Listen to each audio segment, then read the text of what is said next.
They are immortals. Born across ages and continents, in times of war and peace, of faith and despair. They are not alone. There are others like them, some noble, some cruel. For centuries, they have lived among us, warriors, lovers, wanderers. They have battled each other through the ages, with holy ground their only refuge. Through endless lives and countless battles, they seek purpose, redemption, or dominion. They cannot die unless you take their head, and with it, their power. In the end, there can be only one.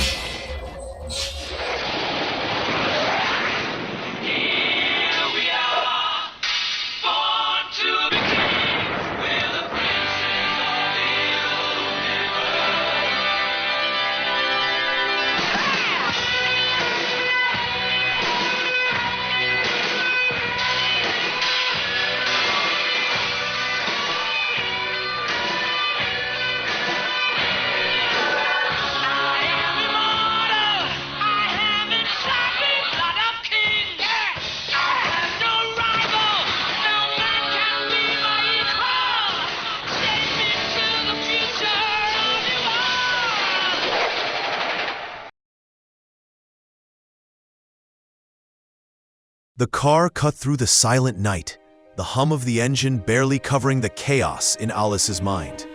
Initially, she had remained frozen in a strange stupor, unable to truly process everything that had just happened. But as the kilometers sped by under the headlights, the shock gave way to something else: anger. She gripped the steering wheel a little tighter. Adam had done nothing. He had let Kronos take her without a word. He had played his role as executor, blending into the background as if it were just another day in his long life of avoidance. And now what? He pretended to bring her back here, as if everything could be fixed with a simple exchange of words. Her jaw tightened as she drove past the light that was still green. Every image from the last few days came back to her on a loop. Every moment she had waited for help that never came. He could have prevented this. She cast a quick glance toward the immortal, sitting beside her, his gaze lost in the darkness. He hadn't said a word since they left. A part of her wished he would speak, that he would say something, justify himself, at least try to explain why he had done nothing. But no, always that damn distance. She pressed her foot down a little harder on the accelerator, clenching her teeth to keep from letting out a sharp comment. Not now, not yet. A sign indicated that they had 3 kilometers left before reaching their destination. 3 kilometers to endure this heavy silence. 3 kilometers to pretend that she didn't have a furious urge to pull over and scream at him. She took a deep breath and forced her fingers to slightly loosen their grip on the steering wheel. Darius was sitting at his desk, a book open before him. With a slow gesture, he turned a page, his gaze absently fixed on the words written in black ink. Suddenly, an imperceptible shiver pulled him from his thoughts. He immediately recognized Methos's presence, but this time there was something else, a second vibration. He froze. It was no longer the uncertain presence he had perceived in recent months, that of a pre-immortal still anchored in mortality. No, this sensation was clear, affirmed. Aélis. He closed his book and stood up. He knew this day would come, and yet a strange tension settled within him. A part of him wanted to believe it was just a passing impression, but he couldn't ignore what he felt. He took a few steps toward the exit, his mind still agitated by this sensation. It was irrational. He shouldn't have been troubled. Yet, he was. Without a sound, he pushed the door open and stepped out into the cool night. Methos and Aélis were there, just a few meters away. He instantly erased all trace of disturbance from his face, recovering his usual calm. Then, with a measured smile, he walked toward them. Without hesitation, he took the young woman in his arms. hugging her a little tighter than she expected. She didn't flinch, feeling a fleeting comfort in the embrace despite everything. Then he released her to do the same with Methos, with a gesture as natural as it was spontaneous. "Come," he said simply, gesturing for them to enter. They crossed the threshold in silence. The familiar scent of stone and incense greeted Aélis, but this time, it didn't completely soothe the tension that still gripped her. "We haven't heard from either of you for days," Darius continued, closing the door behind them. "I was worried at first when I didn't see you at our meeting, Aélis. I contacted Duncan, who told me you hadn't been to his classes either. And when we tried to reach Methos, nothing." The latter, who hadn't spoken a word since their arrival, slightly lowered his head, avoiding Darius's gaze at the mention of his true name. The young woman, for her part, didn't react immediately. She felt both guilty and annoyed, but her exhaustion took away the desire to respond. "Duncan left to look for you 3 days ago," Darius continued. "He didn't find anything. You can spend the night here," he resumed softly. "I have a small room that I sometimes use to house homeless people. It's not much, but it will be enough for you to rest." Aélis simply nodded. She had only one desire, to get away for a moment, to be alone. As for Methos, he still hadn't lifted his eyes. Darius, for his part, did not yet seem to grasp the nature of the malaise hanging over them. He led them through the dark, silent aisles of the church to a modest room located not far from his own quarters. The room was barely larger than a storage closet, with 2 single beds arranged against opposite walls. Facing the door, another opening led to a basic washroom. The bare walls and rudimentary furniture evoked the monastic simplicity in which the priest lived. "Rest. I will notify Duncan of your return," he said, before leaving them alone. Aélis sat heavily on the bed nearest the door, feeling the accumulated fatigue of the last few days weighing on her shoulders. Her body was sore, bruised from the recent ordeal. She took off her shoes with a sigh and headed silently toward the washroom.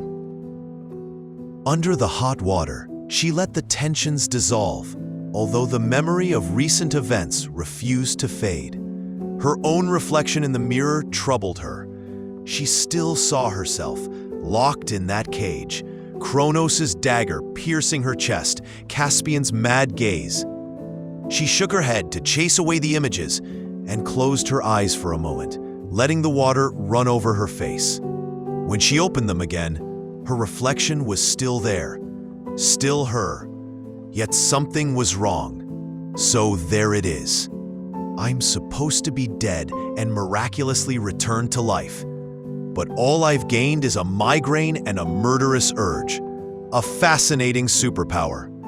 She sighed and grabbed a towel. When she emerged from the bathroom, her hair still damp, she found Adam sitting on the second bed, his head buried in his hands. He, who usually displayed a certain nonchalance, seemed drained today, as if the events had laid bare a more vulnerable part of him.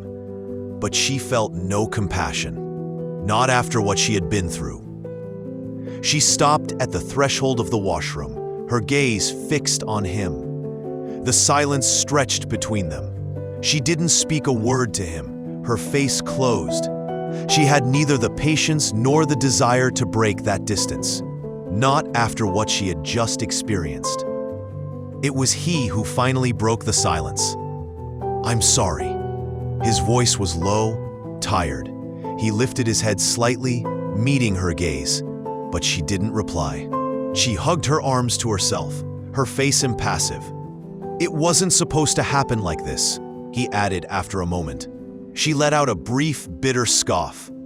"Oh, and how was it supposed to happen then?" He sighed, running a weary hand over his face. "I don't know." "You don't know," she repeated, her voice vibrant with irony. "But you let it happen anyway." He didn't reply, and his silence only fueled the anger rumbling within her. "You saw me locked in that cage, surrounded by those maniacs, and you said nothing, did nothing. You just looked down and told me to hang in there." She took a step closer, her jaw clenched. "I'll tell you something, Adam. When someone is drowning, you don't tell them to hang in there. You dive in to help." Her own words hurt her, but she didn't try to hold them back. Methos finally raised his head, and for a fraction of a second, she thought she saw a flicker of pain cross his eyes, but he merely clenched his jaw and looked away. For a brief moment, Aélis felt her stomach clench. She could have stopped there. She could have swallowed her resentment and stuck to what he had already heard. But she didn't want to. She wanted him to feel as bad as she did. She wanted him to hurt. So she spat out in a cutting tone.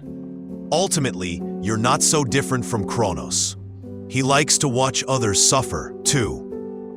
The silence that fell over the room was glacial.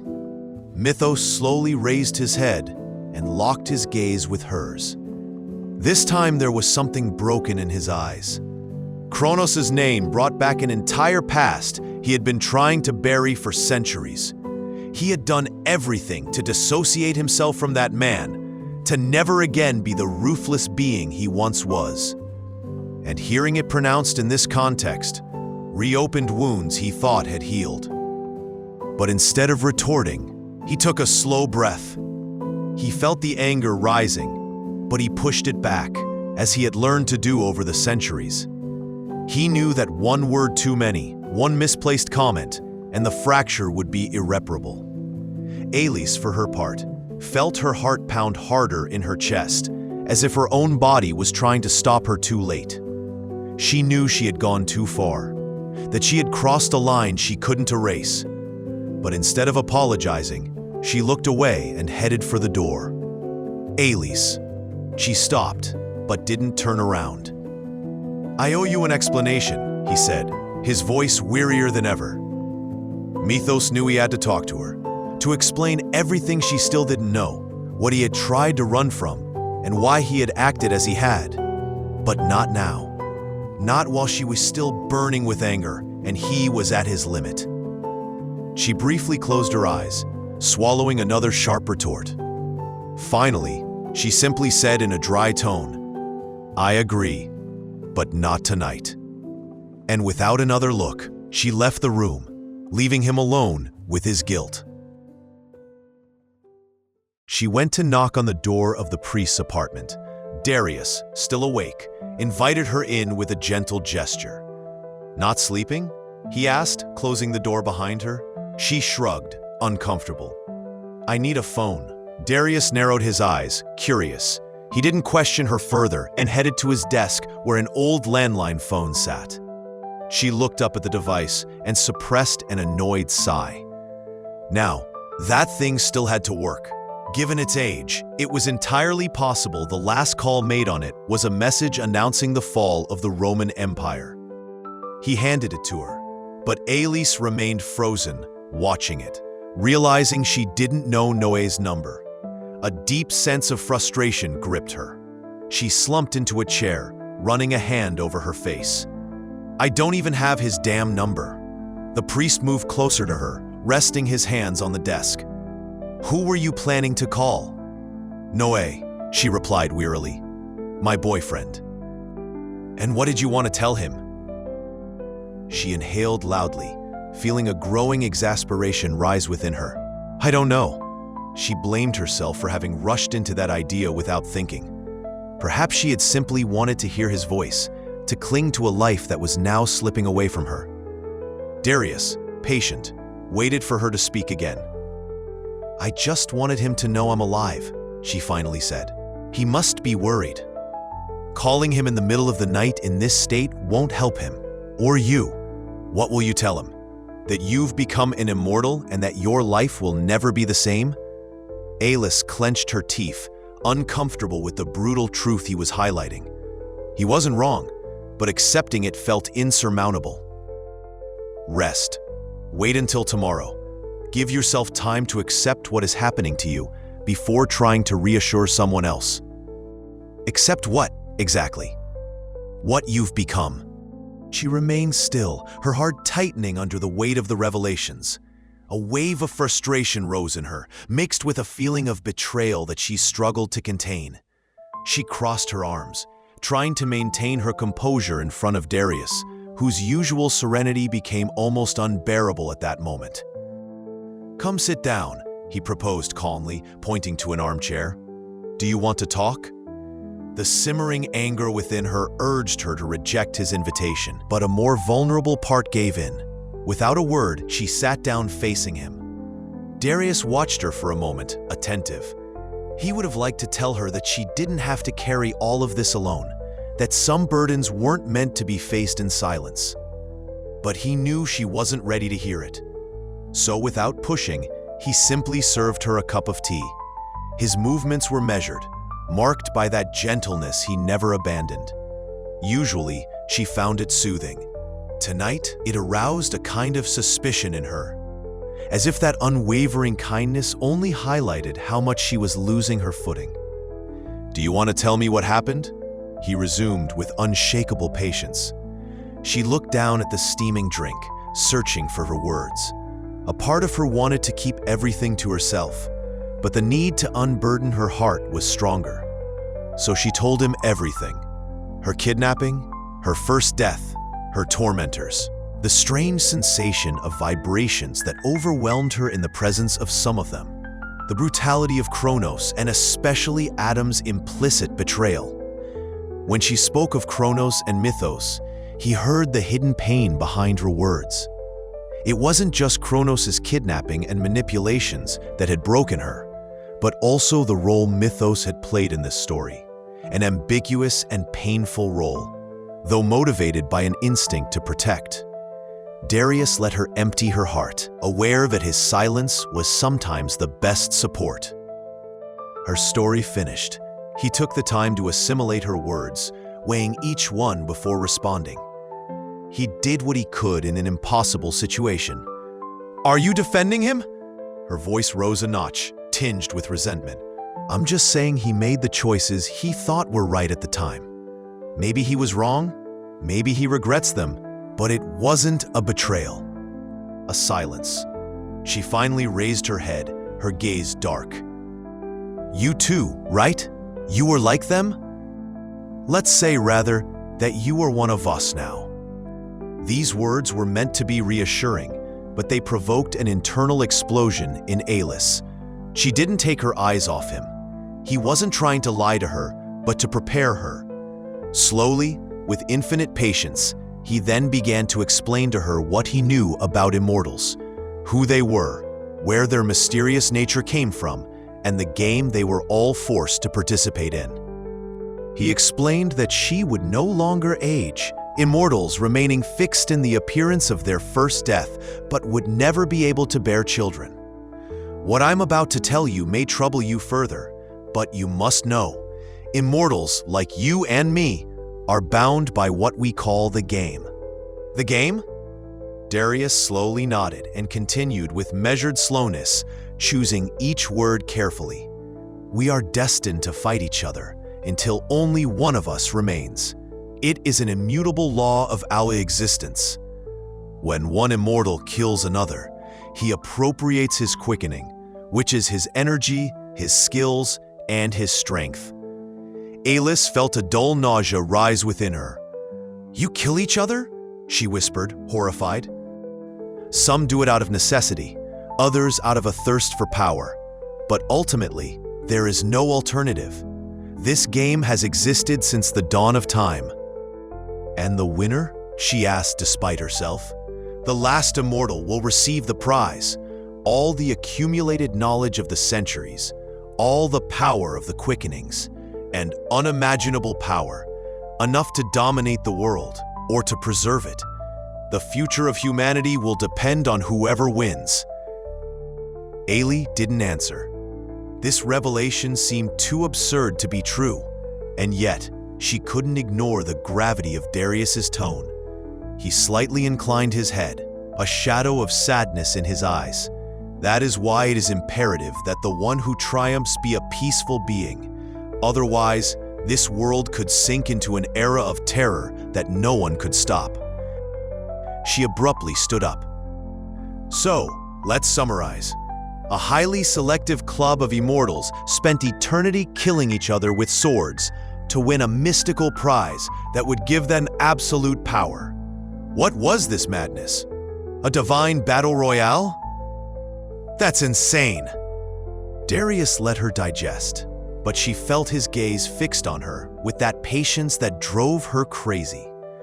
She took a few steps, hugging her arms around herself as if it could keep her reality from collapsing further. "And for that, you have to eliminate the others?" she finally asked, her voice more fragile than she would have liked. Darius slowly nodded. "It's a cruel cycle," he admitted, "a burden that few of us rejoice in." The explanations gradually cleared up her confusion, but gave way to a flood of questions. "How old are you?" she finally blurted out, almost incredulously.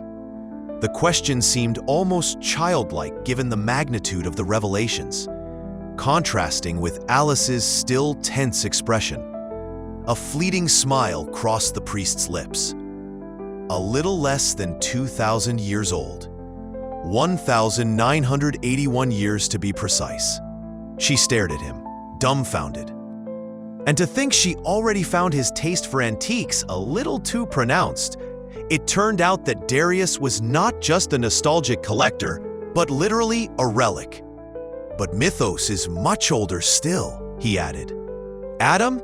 she replied, a bitter taste in her mouth. "The others called him Methos too." "That is the name he is known by among us. Like many immortals, he has had to change his identity over the centuries, but his true name remains Methos." A shudder ran through Aélis. So many years, so many lives crossed. Her gaze lost itself in the void for an instant, as a chilling thought forced its way into her mind. "Kronos knew I was..." She left her sentence hanging, searching for words, her mind involuntarily forming a conclusion she still refused to accept. She slowly looked up at Darius, seeking confirmation. He nodded gently, his voice still calm. "Yes, myself, Methos, Duncan, we also knew." She felt her stomach clench. A wave of raw, uncontrollable anger surged through her. "From the beginning, you knew what I was?" Darius looked at her without seeking to defend himself, waiting for her to expel all the fury that was boiling inside her. "When I met you here, I knew immediately," he said in a measured tone. "We sense the presence of immortals in the making, like you. It is a gift we all have." She crossed her arms, her heart beating too fast. "And none of you thought it appropriate to tell me about it?" "Some truths can only reveal themselves." A bitter laugh escaped her. "What a beautiful philosophy," she breathed out, her jaw clenched. "But who is this wisdom for? For you, who risk nothing more? Or for me, who has to deal with this mess all alone?" The priest faltered under the attack. The shadow of pain crossed his gaze, but he refused to answer the provocation. "I am sorry you feel that way."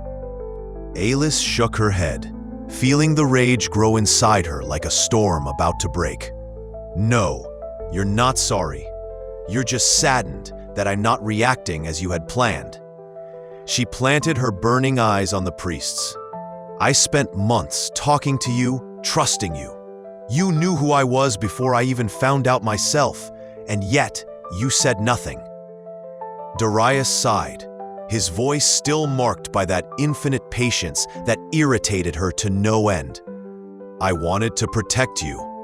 "Protect me?" she repeated, incredulously. "By lying to me?" She took a step back, shaken by a thought that struck her full force. No way. He had sensed her pulling away, and she had pushed him away, blinded by the trust she had placed in Darius and the others.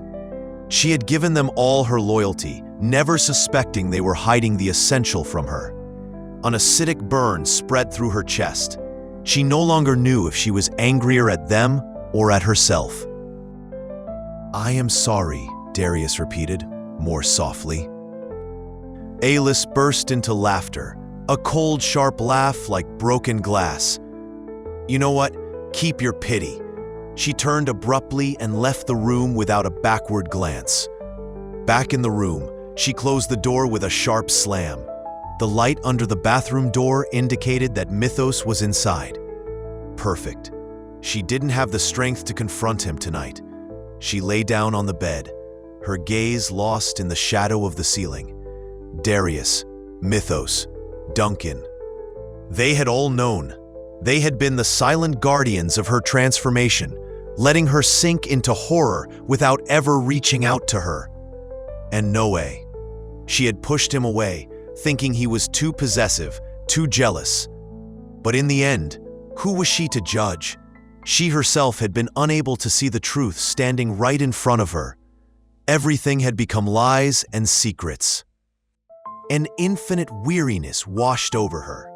Her body was still bruised, her head heavy with anger and pain. Yet exhaustion finally overcame her. Her eyelids closed, but her heart remained charged with a dull anger and an even deeper pain. The door creaked softly as Methos closed it behind him, careful not to disturb Aélis's fragile sleep. She had fallen asleep, her face still marked by the fatigue and tension of the last few days. He had watched her for barely a second before leaving the room, unable to bear the weight crushing his chest any longer. He walked slowly through the silent corridors of the church, his steps faintly echoing on the old stones. He stopped in front of the door to Darius's apartment, but didn't knock right away. He stood still for a moment, hesitating. Why was he here exactly? He could have gone home, had a drink, and waited for it all to pass. Found another distraction, avoided, as he knew so well how to do. But this time, it was different. Because he hadn't only failed with Aélis, he had failed with Darius. "Come in," the priest's calm voice replied. Methos pushed the door open and found the immortal sitting in the sofa, a cup of tea in his hands. The subdued atmosphere of the room contrasted with the turmoil agitating him. Darius looked up at him, and Methos immediately knew he had been expected. "You look troubled," the priest remarked. "Me?" he hissed, closing the door behind him. "Absolutely not." Darius didn't reply, watching him with that patience that had always had the power to exasperate him. Methos sighed and slumped into an armchair, his arms crossed. "Aélis is still angry, I suppose," Darius said in a neutral tone. Methos pursed his lips, annoyed. Of course Darius knew. He always knew. "Angry isn't even the word," he growled. "She looks at me like I'm the worst thing that's ever happened to her." The priest slowly nodded, but his gaze remained inscrutable. "And that annoys you?" "Of course it annoys me," he burst out, sitting up abruptly. "I didn't ask for any of this. I never wanted her to be caught up in this mess. But now, no matter what I do, I'm the villain of the story." "You feel guilty." "I let her down," he finally admitted with a sigh. It wasn't a confession intended for Aélis. It was for Darius. He knew it. His friend had seen it coming, and he was simply waiting for Methos to admit it himself. "I played the role Kronos expected of me. I pretended to be who I once was, and I dragged her into this nightmare," he continued in a rougher voice. He closed his eyes for a moment, seeing Aélis's terrified face again, Kronos' cruel smile, the weight of Silas's gaze when he had cut off his head. He also saw Caspian in his madness, his blade, the blood that had flowed.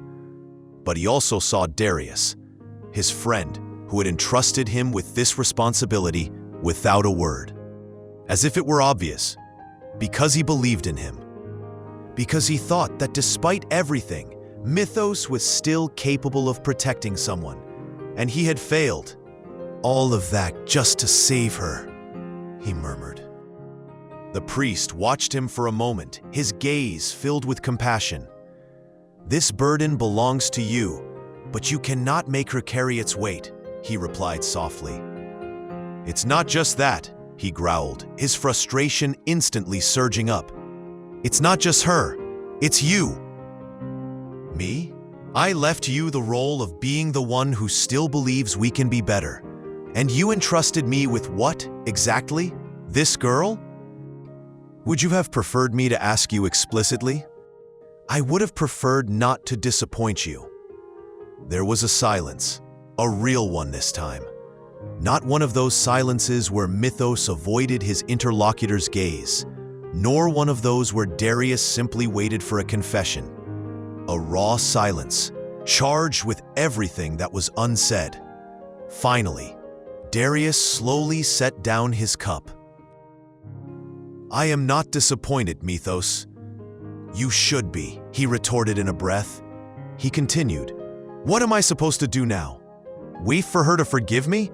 She won't even look at me anymore.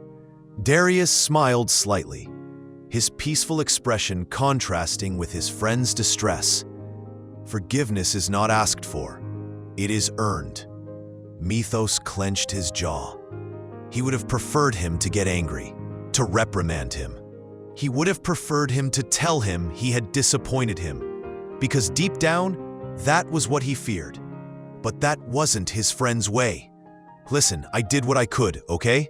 I tried to warn her, to calm her down. She won't listen. Why should I make an effort for someone who doesn't even want to see me? The priest remained silent for a moment before calmly asking the question that struck the old immortal right in the heart. Then why are you here? Methos froze. He hated the way Darius could shatter his thoughts with a single sentence. Because I don't know how to fix this.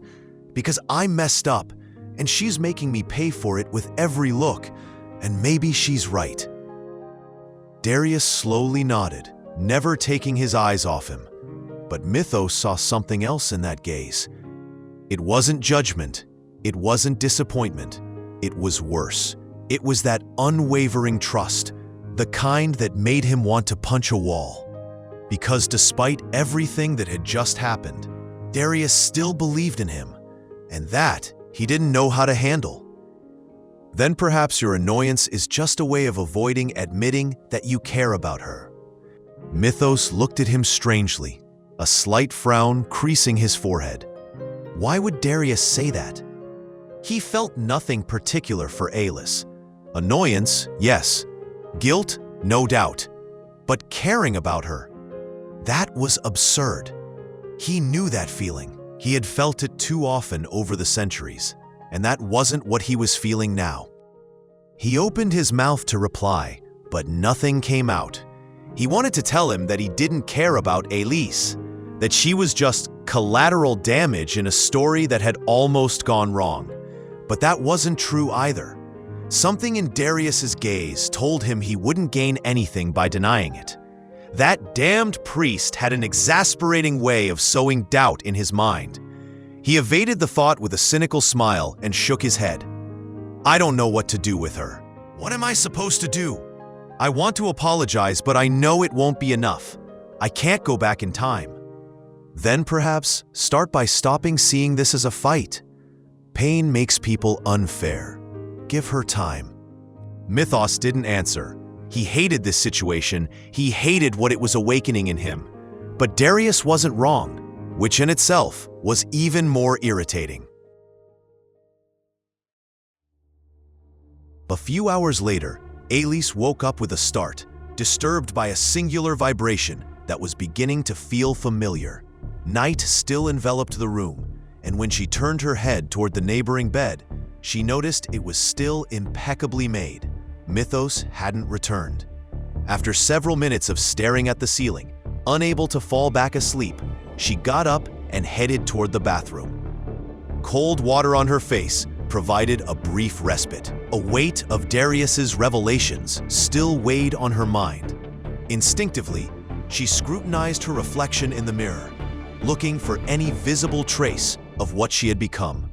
Nothing had changed. A sudden impulse crossed her mind. Without thinking, she grabbed a pair of scissors placed near the sink and made a quick cut across her palm. A thin red line immediately appeared, but even before she could feel the pain, the wound closed before her eyes, leaving only intact skin. She closed her hand, clenching it several times as if to make sure it was real. A shiver ran down her spine. Uncertain, she left the room silently. Guided by an instinct she didn't fully understand, she headed toward Darius's apartment. A light filtered from beneath the half-open door, accompanied by the murmur of deep voices. Aélis stopped at the threshold. Inside, Darius, Duncan, and Methos were sitting around a small table. Their posture was tense, the shadows in the room accentuating the worried features on their faces. Kronos is methodical, persistent, and he doesn't forgive, Methos stated, crossing his arms. It's only a matter of time before he finds me, and when he does, he'll come after all of us. His tone was colder than usual, but a deep tension betrayed what he was trying to contain. Duncan nodded, his expression hardening. Then let's find him first, and end this once and for all. Darius, who had been silent until then, calmly placed a hand on the table, as if to soothe the energy emanating from the two other men. We must act, but cautiously. Kronos stops at nothing, and he knows how to play with our weaknesses. He won't wait for us to come to him. He lost Silas and Caspian. He'll want revenge, Methos replied darkly. Duncan ran a hand through his hair, his tone more measured. He must already be recruiting new allies. We can't let him regain strength. A silence. Methos straightened up, his gaze hard. Aélis cannot stay in Paris. As long as Kronos is alive, she won't be safe anywhere. In the corridor, the young woman felt her stomach contract at the mention of her name. She hugged her arms around herself, undecided. Should she go in? Tell them she had heard them? But as her hand hesitated in front of the door, Methos' voice reached her again, more vibrant with emotion than ever. He will never give up. He will eventually find us, and her too. Duncan replied in a firm tone. Then, we must act before him. It's the only solution. She briefly closed her eyes. They were right. Kronos wouldn't stop, and neither would she. She gently pushed the door and entered the dimly lit room. The three men immediately interrupted their discussion and turned their gaze toward her. Duncan, the first, stood up and approached her with a sigh of relief. "You scared us," he said, his voice mixing reproach and sincere worry. "I'm glad to see you too, Master," she replied, her dry tone revealing a hint of cynicism. Duncan managed to smile, but Aélis made no effort to lighten the atmosphere. Darius, more measured, spoke in turn. "Now that you're here, we can arrange your departure." She frowned. "My departure?" Methos, who had been silent until then, straightened slightly and locked his gaze with hers. He adopted a measured tone, carefully avoiding any provocation. "None of us is safe as long as Kronos is alive. But you are still vulnerable. If he were to find you, you wouldn't be able to defend yourself." He paused, as if to ensure she understood the importance of his words, before continuing. "We're going to send you to a safe place, giving us time to find him and finish this.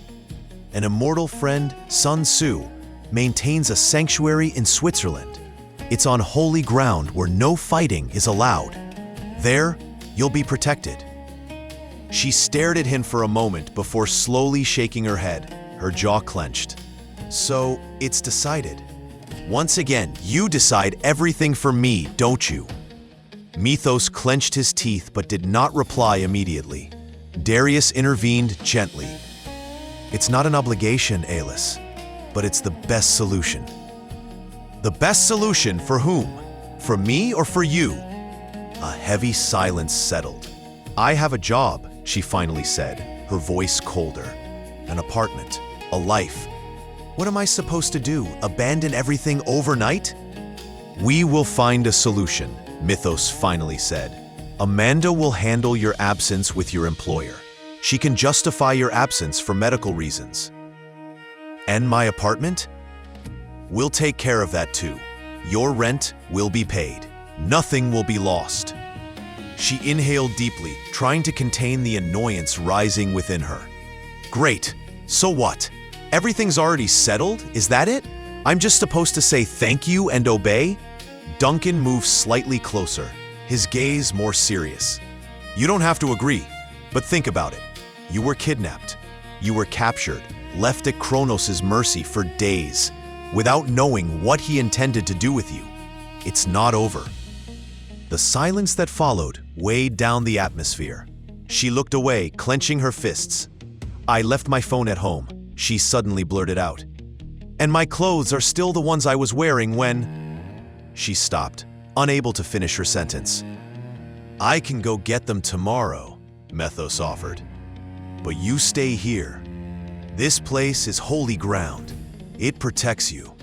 As long as you are under its protection, Kronos won't be able to reach you. She didn't answer immediately, then vaguely shrugged. Do what you want. Methos pursed his lips, taking her coldness without reacting. I lost my keys, she added after a moment. They were with my phone. Amanda will come with me, Methos replied. She can pick any lock. Aélis said nothing more. Duncan exchanged a look with Darius before asking the question that was on everyone's lips. And what about Noe? She quickly raised her head, her brows furrowed. What about Noe? Duncan hesitated for a moment, searching for his words. Finally, it was Darius who took over, his tone still measured. Your relationship with him is recent. Do you feel capable of telling him what you have become and everything that entails? He asked gently. Do you trust him enough to share such a heavy secret? And if you can't, do you think your relationship can last with this lie between you? An unpleasant shiver ran through her. Are you asking me to break up with him? We're asking you to think about it, Darius gently corrected. She felt her stomach clench. What you're forcing me to do disgusts me. I didn't ask for any of this. I didn't choose to be like you. And now I have to abandon everything? It's not abandonment, Darius murmured. It's a difficult but necessary choice. What are you going to tell me next? She continued with a bitter laugh. That I should give up on my parents too? My sister? My childhood friends? Prepare a little farewell letter like I'm leaving for an ashram in India with no internet? A silence fell. Duncan looked down. Darius didn't answer right away. Methos, for his part, looked away, his jaw tight. It's funny, she added, her voice trembling. That kind of talk is in all the manuals about narcissistic abusers. Cut ties with your loved ones. They can't understand. It's for your safety. That's what they say, isn't it? That's exactly what they say. That way, we're easier to mold. The silence that followed was heavy. None of them contradicted her. She watched them in turn, waiting for a reaction, a justification, a word that would prove she was wrong. But nothing came. Methos finally spoke, his voice lower than the others. We've already talked about this, you and I. And I'm not just talking about Noe. Do you really believe that those relationships, all those relationships, can survive with such a heavy secret? You could hide what you are from them, yes, but at what cost? And what if they found out another way? He paused, then added in a more composed tone, if you want to talk to Noe, I can take you there tomorrow. You are the last person who should be taking me to him, she snapped, a joyless smile stretching her lips. Methos didn't reply. He simply stared at her, taking the blow without flinching. She looked away, a lump in her throat. She wanted to scream, to throw everything aside, but she knew they were right. She inhaled slowly, then exhaled, her shoulders slumping slightly. I'll think about it, but I won't break his heart just because you decided it's simpler. She stood up abruptly, ready to leave the room, but Methos moved slightly, as if to gesture toward her. He hesitated. Finally, he whispered, softer, That's not what we want, Aélis. His voice was steady, almost too calm, but she detected a restraint, an underlying tension he was trying to mask. And what do you want? She asked curtly. For you to be safe. Safe? That's ironic coming from you. He briefly closed his eyes, letting out an annoyed sigh. Duncan, who had remained in the background until then, crossed his arms and said in a neutral tone, "You could at least admit he's trying." "Trying?" she breathed, her voice trembling with bitterness. "And that wipes everything clean? Is that it?" Methos raised his head, a flash of frustration crossing his eyes. "I tried to apologize, but you refused to hear anything," he let out, his tone betraying a mix of annoyance and weariness. "Do you really think apologies are enough? That it cancels out everything else?" she challenged, her voice vibrating with contained anger. "Saying sorry doesn't fix what happened." She advanced a step with each sentence, as if physical confrontation were the logical next step in the argument. Methos did not back down. "I am not your enemy." "No, but you're not my friend either." Her words cracked like a whip in the air. Duncan pursed his lips, but did not intervene. Methos let out a brief, dry, humorless laugh. "I'm not going to apologize forever, Aélis. At some point, it's up to you to decide if you want to stay stuck on this." "Do you think that changes anything? That it absolves you of what happened?" she retorted, her voice vibrating with bitterness. "This isn't about apologies. It's about trust." He stopped short, his features hardening. A silence settled. When he finally spoke, his voice was low, sharp as a finely honed blade. "And you? Do you think your anger makes you stronger?" Her breath caught for a second. He hadn't shouted, he hadn't exploded, but he had hit the mark. She glared at him. Something in her flickered, a mixture of rage and shame she didn't want to name.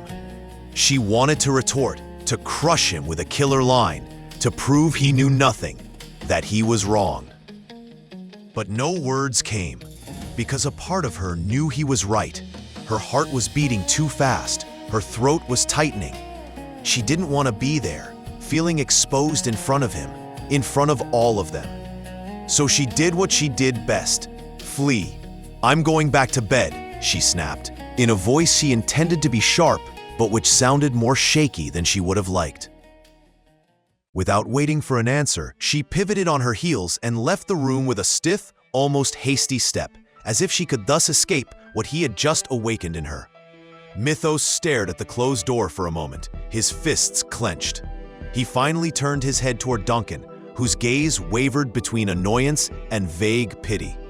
"Seriously? You thought that was going to help?" he snapped, cuttingly. The Highlander slightly shrugged. She needed to hear it. "Yeah, well, next time, keep your moral lectures to yourself." Darius, who had remained silent until then, sighed softly. "You're doing more harm than good to each other." Methos turned his gaze away from the closed door, his anger slowly turning into a heavy weariness. Everything had already been said, and Aélis had chosen not to hear any of it. Duncan, leaning against the table, managed to smile, shaking his head. "Well, I didn't know she could be so tough." The old immortal slowly raised his head and gave him an unamused look. "Because what did you think? That everything would go smoothly and she'd thank us for tearing her life apart? I just wanted to lighten the mood a little." "Yeah, well, not tonight, McLeod." A silence settled, even heavier than the previous one. Duncan abandoned the idea of joking further and changed the subject. "Darius, can you contact Master Sun Tzu first thing in the morning?" The priest nodded, his measured tone returning. "Of course, he will welcome you with open arms." "Perfect, I'll leave with Aélis tonight.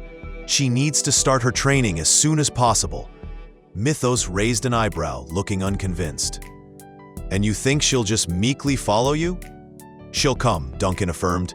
"She has too many questions to refuse." The oldest immortal said nothing more, but his expression remained skeptical. He knew Aélis wasn't the type to submit to the decisions of others, especially not after what she had just experienced. Duncan, meanwhile, seemed to be already turning his mind to another concern. He placed his hands on the table and looked at his friends with a more serious expression. "We also need to deal with Kronos." Methos rolled his eyes and let his head fall back against the chair. "Here we go. I knew that was coming." "I'm going back to the warehouse," Duncan announced. "With a bit of luck, he'll still be there." Methos abruptly straightened up, his gaze lighting up with an alert glint. "Don't even think about it. No way am I setting foot back there, and even less to serve as bait for you. Kronos must already be imagining 1,001 ways to make me suffer before taking my head," he muttered. "I'm not the one who's going to run toward him. Clear?" Duncan held his gaze for a moment, then finally sighed, resigned. "All right, I'll go with Richie." He stepped toward Methos and looked him straight in the eye. But if he's still there, he won't be coming out alive. The latter didn't respond.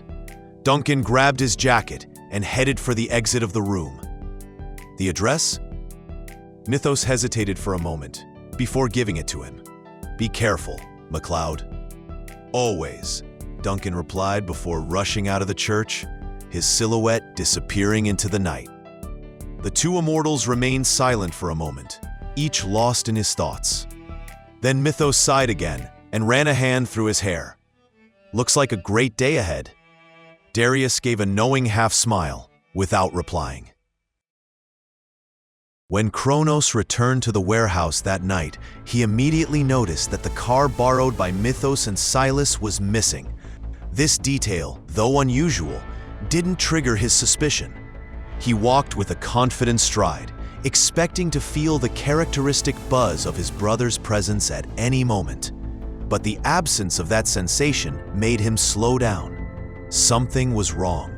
He climbed onto the upper platform, glancing around, until his gaze fell upon the cage where his prisoner had been held. It was empty, the door wide open. A cold anger rose within him, which he first directed at himself. He knew Caspian and his unpredictable madness. What a mistake to have left that maniac alone to watch the captive. Kronos clenched his fists, a shiver of rage running down his spine. Descending the stairs toward the deserted cage, he spotted an abandoned pistol near the edge of the platform. Suspiciously, he approached slowly. The instinctive dread he dared not name grew as he discovered what lay below. When he finally laid eyes on the scene below, a howl of rage tore from his throat. Two bodies lay there, decapitated and bathed in their blood. He immediately recognized Caspian and Silas. The carnage confirmed what he feared. A scenario was taking shape in his mind. His prisoner had escaped and Methos had betrayed him. Trembling with fury, he headed toward the control room, hoping the surveillance cameras had captured the escape. He had to understand every detail. In front of the screens, he watched the moments that filled him with rage. Caspian succumbing to his own excesses, Silas unable to regain control, and Methos escaping with the captive. His anger exploded. Caspian, unable to control yourself for 5 minutes. Silas, you idiot, couldn't even check that the cage was secure. And you, Methos? His voice almost broke. I knew you would betray me. I should have killed you when I had the chance. Closing his eyes for an instant, Kronos felt a hatred mingled with a bitter sense of failure rise within him. He had always sensed that Methos would eventually betray him. It was only a matter of time. The real mistake, he thought, had been to imagine that his former companion could change. A dark sneer escaped his lips. You haven't changed, Methos. No more than they have. Always ready to save your own skin, even if it means turning your back on everything we built together. This rage directed at others soon turned against himself. What madness had possessed him to believe he could rely on this trio? These men had abandoned him once before, centuries ago. He had promised himself never to forgive them, yet he had allowed his distrust to dull. But Kronos was not a man to be overwhelmed by emotion. He straightened up, cold and methodical, and began to plan. Regaining control, he went to the ground floor. He retrieved a briefcase from under his desk. Inside were maps, notes, and his Pandora plan, the result of months of work and ambition. He had conceived these plans to change the world, to impose his domination. Now, they were nothing more than incriminating evidence. Without wasting a moment, he tore up the documents and threw them into an empty barrel, before pouring a stream of gasoline over them. The flames devoured the paper, erasing all traces of his ambitions. He then dragged the bodies of Silas and Caspian, piled them in a corner, and repeated the process. The entire warehouse was doused in gasoline, transforming it into an altar of flames for his fallen brothers. If I have to start all over again, it will be on ashes. With a determined gesture, he lit an improvised torch and threw it into the middle of the room. The fire spread rapidly, tongues of flame licking the walls and engulfing the memories of the horsemen. Without a backward glance, Kronos left the premises, leaving an infernal blaze behind him. A few hours later, Duncan MacLeod arrived on the scene, accompanied by Richie, his young protege. Richie, impulsive and fiery by nature, often contrasted with Duncan's wisdom and self-control. His tousled brown hair and light eyes reflected apparent youth and carelessness, but those who knew him knew he already carried the weight of this immortality, a burden he was learning to tame. As they approached, firefighters were busy around the warehouse, trying to control the blaze that was ravaging the place. Debris was still smoking, and the smell of burnt wood and plastic saturated the air, suffocating and oppressive. Duncan stood back, his dark gaze observing the scene. Through the flames, he guessed what had happened. Kronos had clearly destroyed the evidence, and probably much more. A familiar bitterness rose within him, like an old friend he would have preferred to forget. Again, always one step ahead, he muttered to himself, his jaw clenched. Richie, standing beside him, let out a whistle as he contemplated the chaos before them. Well, he's not messing around. Duncan gave him a brief but pointed look. Richie caught his eye, and understanding it was better to be silent, shoved his hands into his pockets. A firefighter approached to ask them to move back. Duncan obeyed without a word, his gaze remaining fixed on the ruins. Kronos was still on the run. This wasn't over. He took a deep breath before walking away, closely followed by Richie, whose posture betrayed a mix of nervousness and impatience. He had to rethink his plans. If Kronos had erased the traces of his plan here, he would inevitably look for another starting point. The horseman could run, but he couldn't hide forever. A confrontation was inevitable, and Duncan fully intended to be the one to end it. Methos let out a deep sigh as he entered Aélis's apartment building lobby.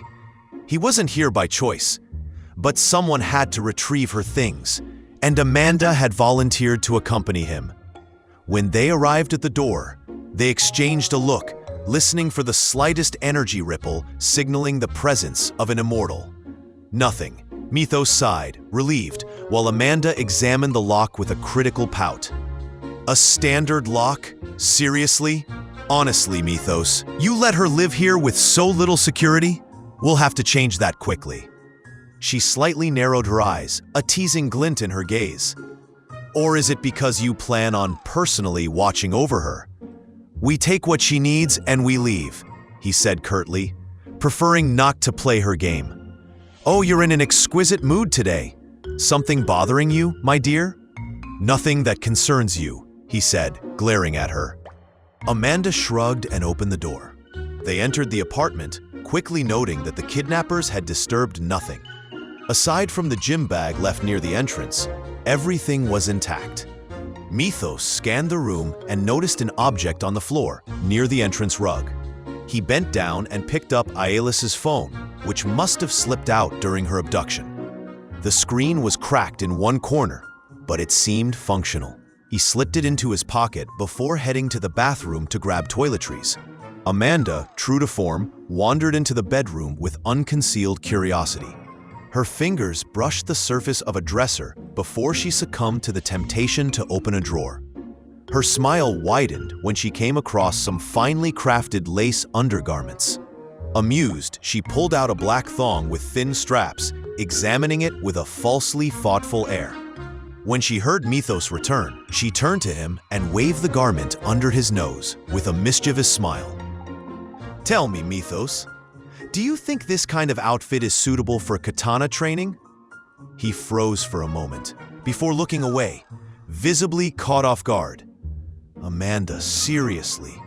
His tone was neither annoyed nor offended, just weary of her eternal provocations.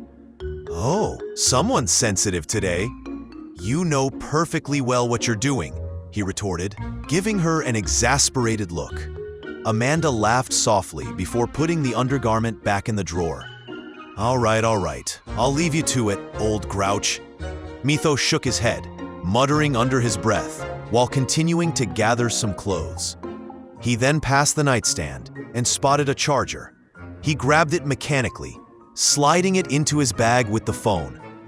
"She just asked me to take the essentials, and that's what I'm doing." A few hours later, Methos returned to Aélis, handing her a bag containing clean clothes and her phone. She took it without a word, murmuring a simple "thank you" before moving away.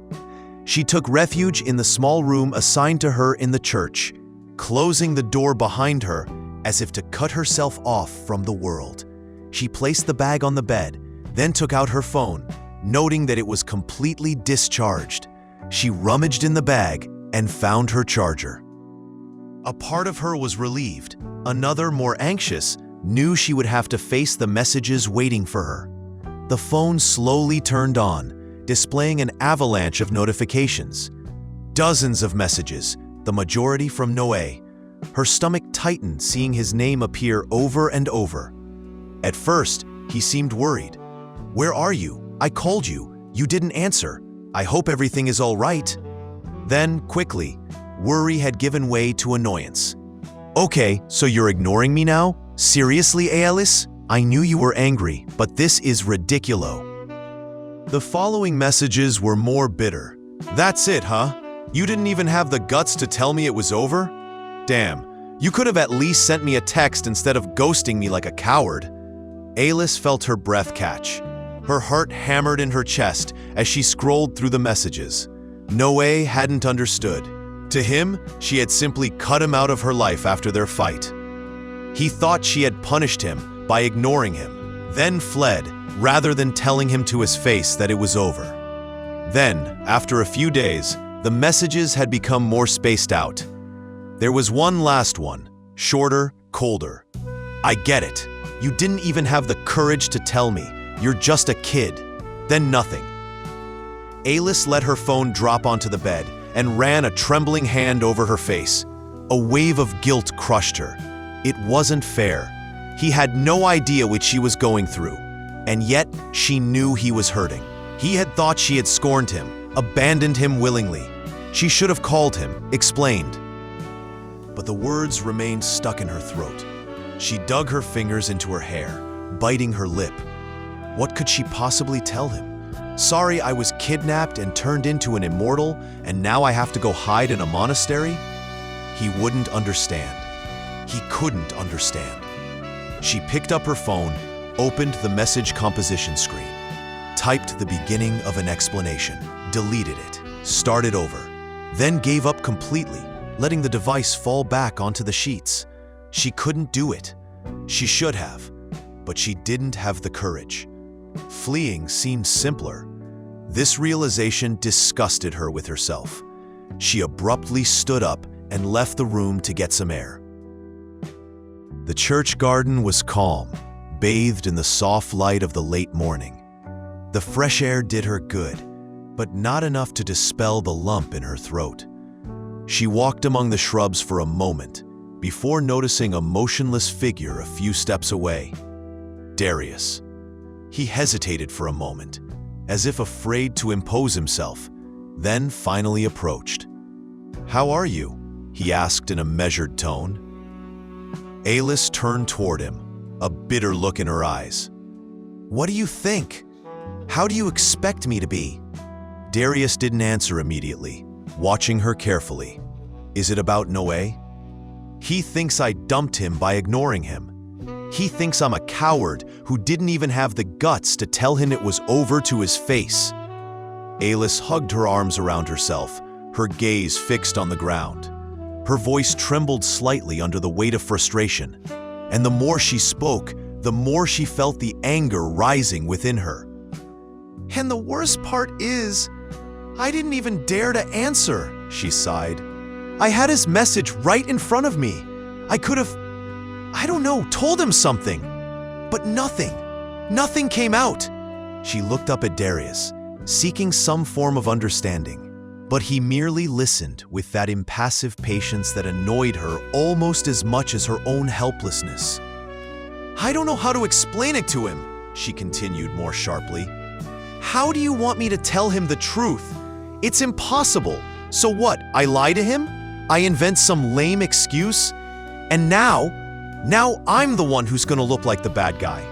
She ran a hand through her hair, exasperated. "It's unfair.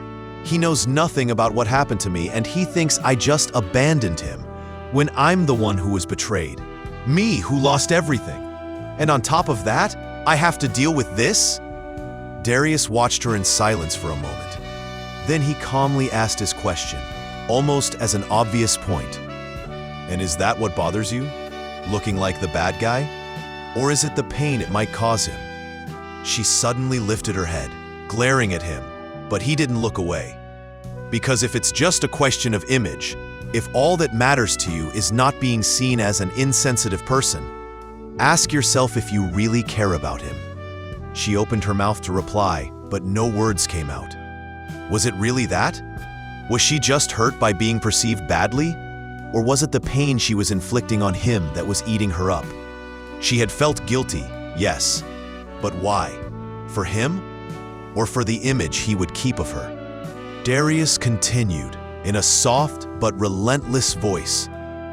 "You didn't want to answer him. Perhaps because deep down, that relationship was already fading. Maybe you're running away because you know it wasn't meant to last." She looked away, her jaw clenched. "It's not that simple," she murmured. "No," Darius admitted. "It never is." A silence settled between them, tense, charged with a weight she didn't want to face. Then a familiar vibration, a presence that broke the moment. "The atmosphere is as cheerful as ever, I see." Aélis turned her head. Duncan approached, hands in his pockets, his half-smile contrasting with the gravity of the moment.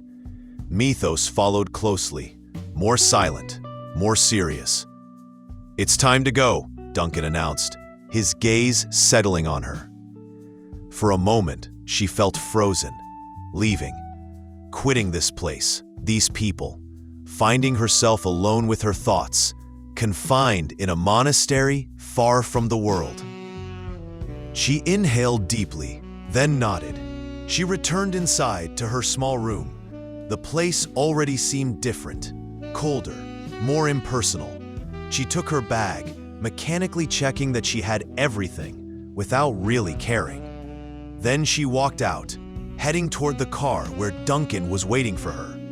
Darius and Methos were there, motionless. Neither of them moved to approach her, as if they were hesitant to break the invisible distance that had settled between them. Finally, Methos spoke first, his voice steady, but with a hint of restraint. "Be careful." She didn't answer, but her gaze met his, and she saw something in his eyes that she couldn't name. Darius, for his part, only gave her a simple, "May this stay bring you what you need." Aélis found nothing to reply. She simply nodded before opening the car door and getting in. Duncan started the car without a word.